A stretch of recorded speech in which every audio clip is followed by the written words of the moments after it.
Hi, I'm Dustin Abbott, and I'm here today to render my final verdict on the Zeiss Milvus 100mm f2 lens. Now, the first thing to note about the Milvus 100mm is that Zeiss has chosen to drop the Makro-Planar designation out of the name. And previously, although it was an existing optical formula with a few little tweaks, into coating and very slight bits of design, but for the most part, it is a recycled optical formula in the new Milvus build. And if you would like to take a look at my coverage of how the lens is designed and the overall improvements in the Milvus look, you can look at my first build and handling episode here and get more information on that. But I find it interesting that Zeiss has chosen to drop the Makro-Planar designation and to just call this more simply the Zeiss Milvus 2-100 or the 100mm f2 lens. And so you'll still see references in the literature inside to macro performance. But at the end of the day, the Milvus 100mm, while it does offer macro performance, it is a 1:2 ratio or 1/2 life size, while most of the competition is 1:1 or 100% magnification or fully life size. And so as a result, if you look at it from the sense of being a macro lens, it puts this lens perhaps at a disadvantage compared to other macro lenses. But I think that Zeiss has made a smart move by marketing this lens more on the merit of being just a fantastic short telephoto lens that happens to have great magnification. And when you look at it in that sense, for example, Canon's EF 100mm f2, which while being more of a budget lens is really quite good in a lot of ways. But when you look at its maximum magnification, it's a very pedestrian 0.14 times, or basically about what your average 85mm is. By comparison, when you look at the 0.50 times or 50% maximum magnification, that looks pretty impressive by comparison, and I think really adds to the versatility of the Zeiss 100mm. I look at this lens as being a great option for someone like a wedding photographer or someone who wants a general purpose lens that will allow them to do things like both shoot things at very close focus distances, whether you want to designate that as macro or not. The reality is you can throw an extension tube on this and very quickly get to 1:1 magnification.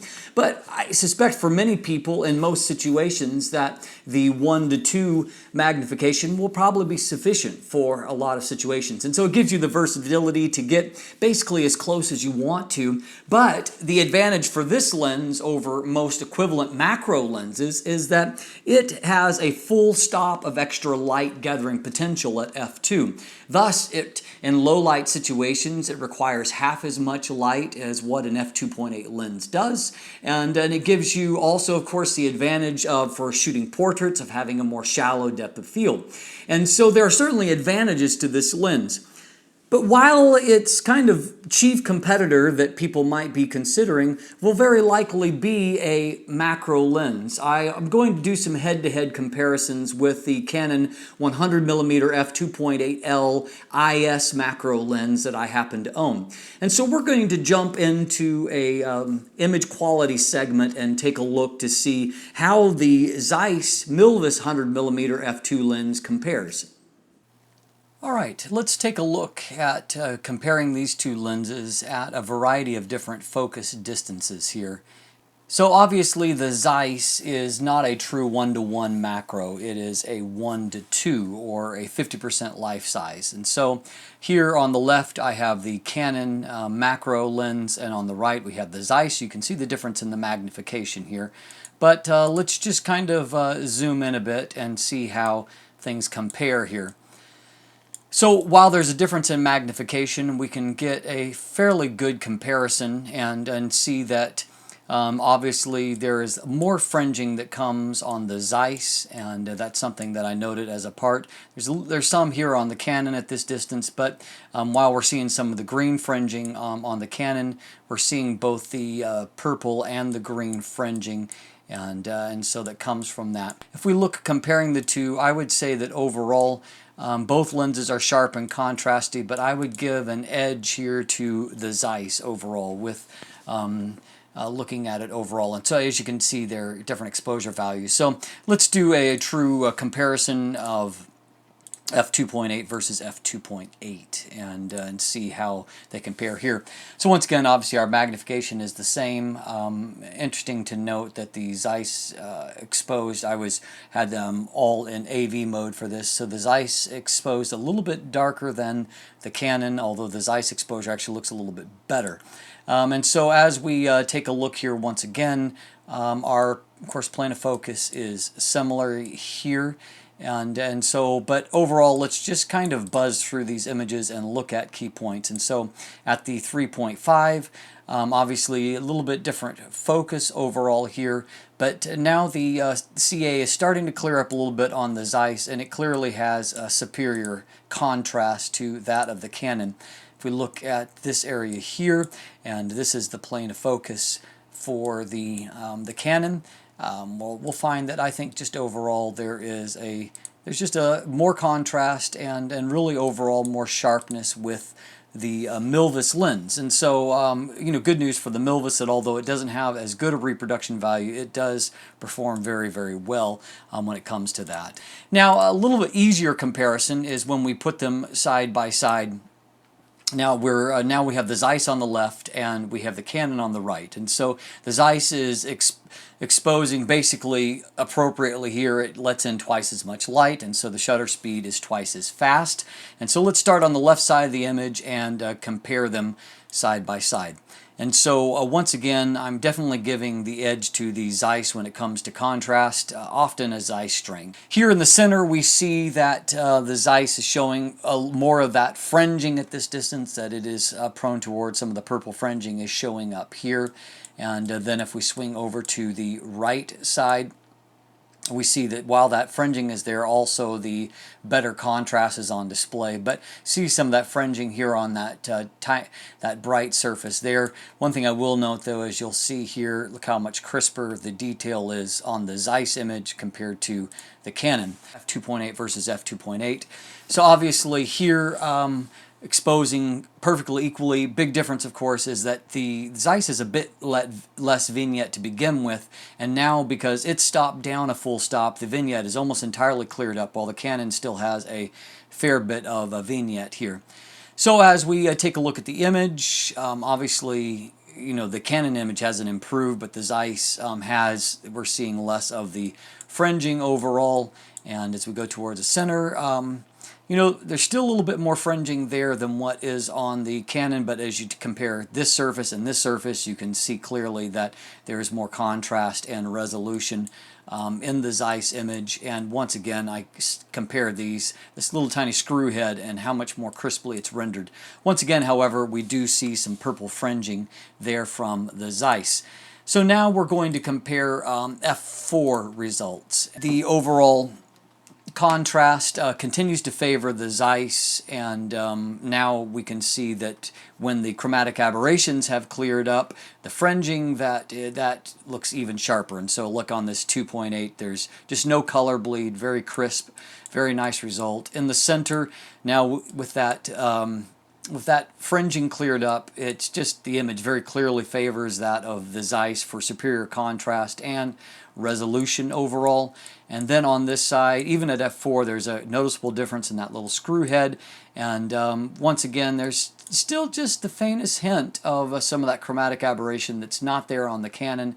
So the Canon definitely gets the win when it comes to chromatic aberration, but the Zeiss compares very favorably when it comes to sharpness.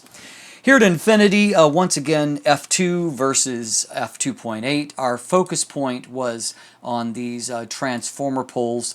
And so as we can see what we've come to expect, you can see some of that purple fringing there on the Zeiss image. And I would say at this distance, I'm going to give a slight edge to the Canon's contrast, like in this area here. And because there's not the fringing, it just seems to resolve that a little bit better. If we look down towards this corner, vignette is about equal, and sharpness is pretty similar here. Overall, I don't really see much of an edge when it comes to sharpness. So the good news for if you're looking at the Zeiss seriously is that you're going to get pretty much comparable sharpness wide open to the Canon at f2.8. And so here in this, I see just a little bit more contrast for the Canon at this distance, but both of them are turning in a very similar performance. And as I compare these two on this left side, I would say that it's pretty equal there. And so again, Zeiss on the left, now they're equally exposed, and you can see the Zeiss vignette is cleared up almost perfectly, while there's some obvious vignette, particularly down in this corner, for the Canon. And so one thing that I will note here, obviously I still favor the Canon because of that fringing at that distance. And if we go up here and we look at this line here, you see the difference because of that chromatic aberration. The Canon is nice and inky black, where the Zeiss is getting a little bit colored out for that. And so at infinity distance, so far I'm favoring the look created by the Canon. Now, this is at f4 for both lenses. At this point, we know, of course, that chromatic aberration is starting to clear up for the Zeiss, and so now I would say we're going to start to see a little bit better contrast result from the Zeiss compared to the Canon, and you know, still a little bit of vignette in this corner that isn't there on the Zeiss lens, and it's completely cleared up.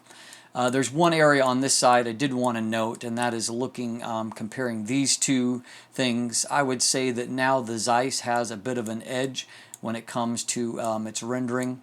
And if we look towards this, there's very obviously a contrast, better contrast from the Zeiss lens.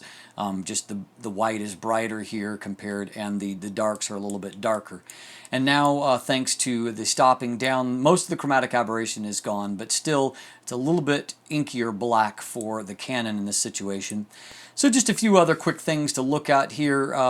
Nice sharpness of real-world shooting. This is at f2, and of course manually focused. This was handheld, but as you can see, it's very possible to still get a very nice result.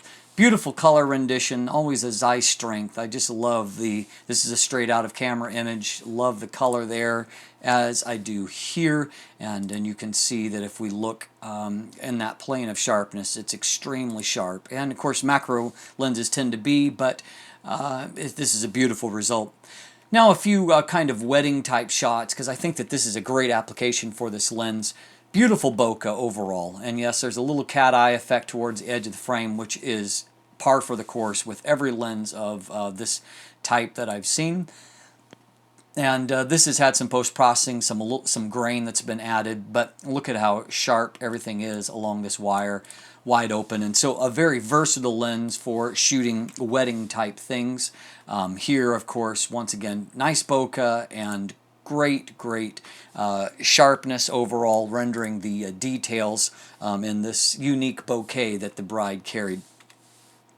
Now here, once again, shooting decorations. That bright f2 aperture is wonderful for sucking in light and using in low light situations, and great sharpness in this image, and just a wonderful way of telling the story here.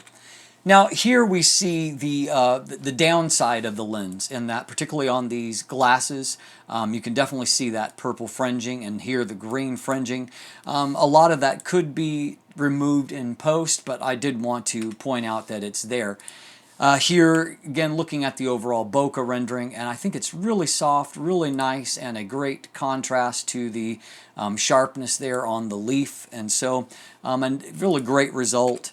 Once again, you can get really close to you know, just the little details and see just a wonderful amount of sharpness even at f2. And one final result here. There we are, zoomed in already, but shooting here, you can just see that wonderful sharpness and along with the beautiful bokeh. So as you can see, the Zeiss has very impressive optical performance, even against a very, very strong competitor in the Canon 100mm. That lens has been, to me, one of Canon's best performers over the years since its introduction. And so the fact that the Zeiss offers up pretty much the same image quality at f2 compared to f2.8 is impressive. I'm also really like the fact that the image quality is so consistent across the frame. That's great news when you're shooting with a manual focus lens, because believe it or not, there are some advantages to shooting with a manual focus lens. When you're shooting portraiture, for example, in the body that I'm testing this on, I've got an EGS precision matte focus screen. And so that means that I see true depth of field. And so as I look through the viewfinder and I am actually focusing, I actually watch the plane of focus travel over each individual object. And so it gives me freedom of composition to where I'm not worried about getting an autofocus point. And on this 6D body, the autofocus points are rather few and far between. And so I don't have to worry about getting an autofocus point on the subject. I just need to visually see it come into focus and click the shutter and I'm ready to go. And so that means that I can compose with actually more flexibility than I can with an autofocusing lens, because in that case I might have to focus and then recompose, and in that little bit of shift at a wide aperture like f2, focus may shift away.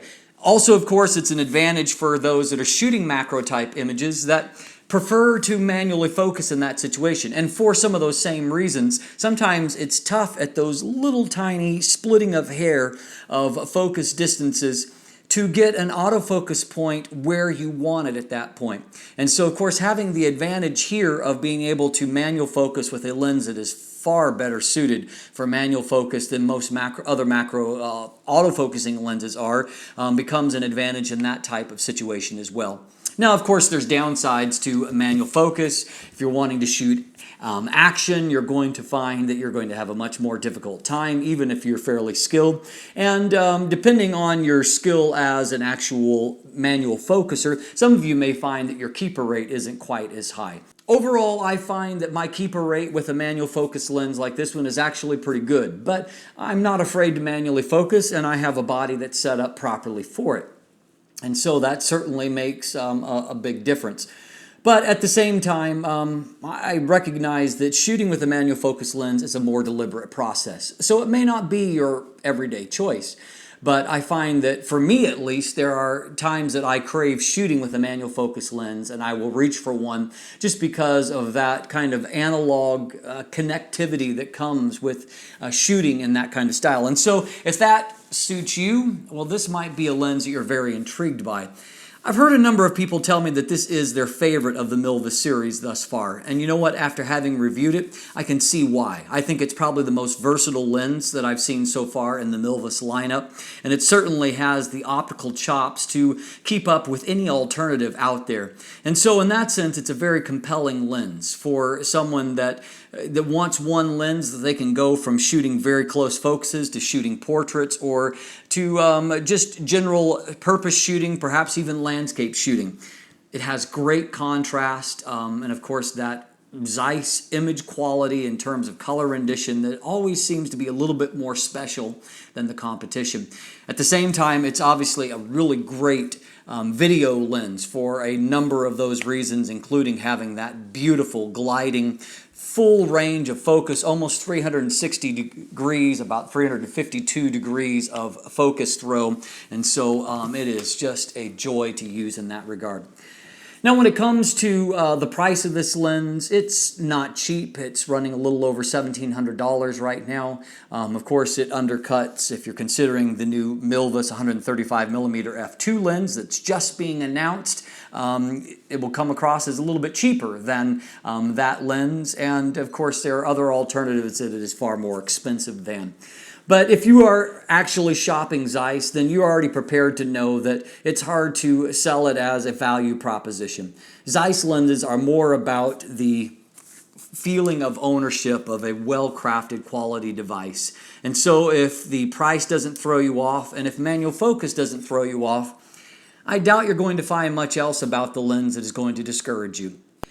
And so in conclusion, I think this is a great versatile lens that, while not for everyone, is probably going to end up being the people that buy it one of their very favorite lenses. Down below, you'll find linkage to my full written review that will give you even more detail, along with more image samples and more image comparisons. And also there's a linkage to my image gallery with all kinds of subjects, many images there.